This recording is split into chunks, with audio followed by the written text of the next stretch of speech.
বাংলাদেশের চট্টগ্রামের সীতাকুণ্ড উপকূলীয় অঞ্চল জাহাজ ভাঙা শিল্পের জন্য বিশ্বজুড়ে পরিচিত।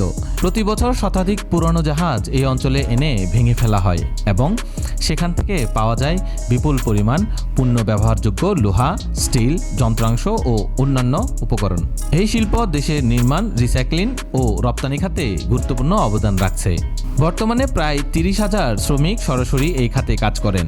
এতে স্থানীয় মানুষের জন্য কর্মসংস্থানের সুযোগ তৈরি হয়েছে। প্রতি বছর প্রায় ৫,০০০ কোটি টাকার ইস্পাত এই শিল্প থেকে উৎপাদিত হয়, যা দেশের অর্থনীতিকে অনেকাংশ সমৃদ্ধ করছে।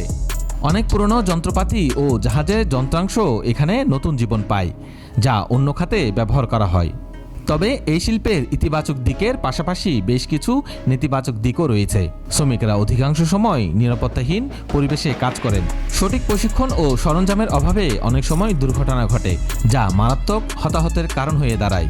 পরিবেশগত দিক থেকেও এই শিল্প প্রশ্নবিদ্ধ।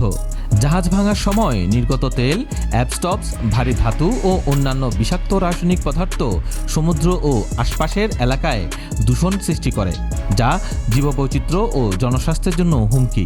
বিশেষজ্ঞরা মনে করছেন, সরকারের উচিত জাহাজ ভাঙা শিল্পের উন্নয়ন ঘটাতে হলে আন্তর্জাতিক মান অনুযায়ী নিরাপত্তা ও পরিবেশ সুরক্ষা নিশ্চিত করা। এই শিল্পের সম্ভাবনাকে টিকিয়ে রাখতে হলে শ্রমিকদের অধিক সুরক্ষা, কঠোর পরিবেশ নীতি এবং টেকসই ব্যবস্থাপনা জরুরি হয়ে উঠেছে।